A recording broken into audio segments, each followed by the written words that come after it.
Բարև ձեզ սիրելի հայրենակիցներ, վերջին 2 օրերին Սևծովյան ցիկլոնի գործունեությամբ պայմանավորված հանրապետության տարածքում օդի ջերմաստիճանը զգալի նվազել է, մի շարք շրջաններում տեղումներ են, բայց մենք ձեզ համար ունենք շատ լավ լուր։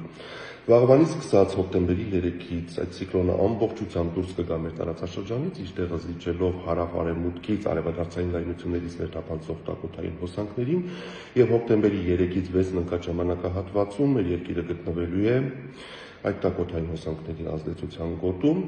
ինչի արդյունքում այսօրվա համեմատ հանրապետության ողջ տարածքում օդի ջերմաստիճանը աստիճանաբար ցերեկային ժամերին բարձրանալու է մոտ 8-ից 10 աստիճանով։ Նաև ուզում եմ հիշեցնել, որ հոկտեմբեր ամիսը հանրապետության տարածքում կանխատեսվել է օդի ամսական միջին ջերմաստիճանը կլիմական նորմայից բարձր 1-ից 2 աստիճանով, տեղումների քանակը նորմայից պակաս, ինչը նշանակում է, որ մեզ սպասվում է տաք եւ սակավատեղում հոկտեմբեր։ Այսպիսին է շրջակա միջավայրի նախարարության հիդրոմետ կենտրոնի կանխատեսումները, ձեզ մաղթում եմ լավ օր։